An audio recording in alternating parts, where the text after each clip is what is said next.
Company man woke me up. Said you'd need ferry to the Obra Dinn. Not many eager for that job.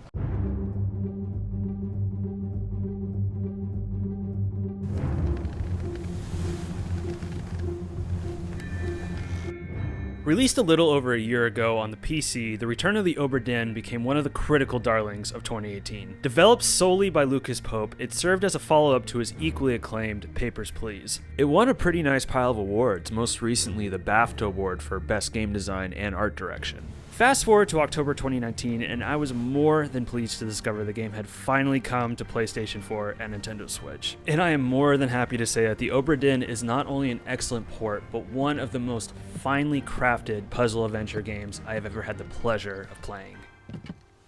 The year is 1807, and after 5 years missing at sea, the Obra Dinn has returned to port with all 60 of its crew members presumed dead or missing. You play as an insurance adjuster for the East India Company sent to investigate what happened to the Obra Dinn. Equipped with your ace in the hole, the Memento Mortem, you begin bending time to uncover just what happened to this mysterious ship. The game's story is told entirely out of order. In fact, the very first event you uncover is actually the end of the story, with the first mate and the remaining crew attempting to kill the captain. This beginning is actually fairly misleading, as it will cause a lot of players to make the typical assumptions as to what they think happened. Was it mutiny? Was it greed? Were they attacked by an enemy nation? However, I think a lot of players are going to be pleased to find that the events that transpired upon the Obra Dinn are far more strange and horrifying. And that's about as much as I'm going to discuss the story. Yes, I know this game is already a year old, but so much of the gameplay is tied into the discovery of the story, and you really don't want anything spoiled in the Return to the Obra Dinn. But I will say this is probably one of the best horror plots I've seen in a video game in some time. It is so much fun. Gameplay in Obra is simple, involving only exploration, some light time bending with your Memento Mortem, and the player's own deductive reasoning. Whenever the player comes across the remains of a crew member, they are able to use the creepy little pocket watch to go back and witness the very moment the crew member died. Now, this is actually depicted as a freeze frame the player can walk around and explore in, and is usually prompted by a brief sound clip of the seconds leading up to the death. And take it from me, sometimes the stuff you hear is actually more valuable than the stuff you see. Where are they? Must be in here someplace. They're at the bottom of the sea. That's a lie.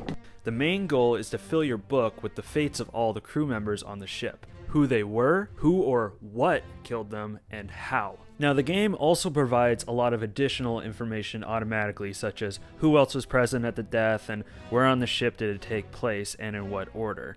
This actually leaves the player to deal only with the mental math rather than the tedious housekeeping. Everything in the Obra Dinn is a clue. Everything. The person's voice, who they were talking to, what nationality they are, the activity they were doing. That one random guy playing cards in the background might be a major clue to help you solve a later death. Even seemingly innocuous details in the environment can lead to major breakthroughs. It's a game that does an outstanding job of making you feel like a genius.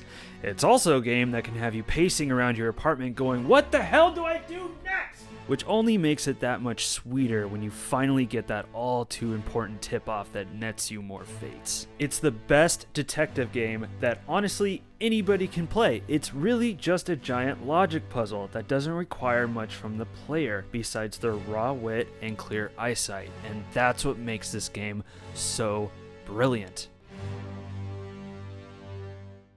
Now, as mentioned earlier, the Obra Dinn actually won the BAFTA Award for Best Art Direction, and I mean, are you shocked? I mean, just look at this game, it's gorgeous.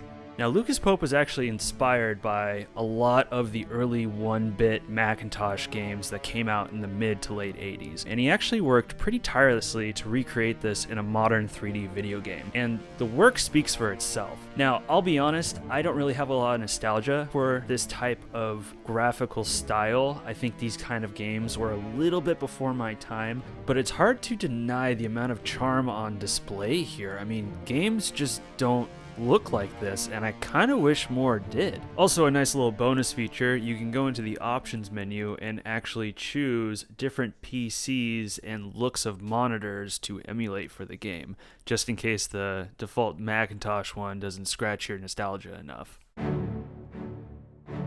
The music, which also was composed by Pope, is just plain awesome. I love the music in this game. It doesn't always necessarily fit the tone of the scene you might be investigating, but rather it fits the feeling of mystery solving and exploring that you might have. It's very upbeat at times, which is an interesting choice given the subject matter, but it works so well. Just listen to the first piece that plays in the very first memory of the game.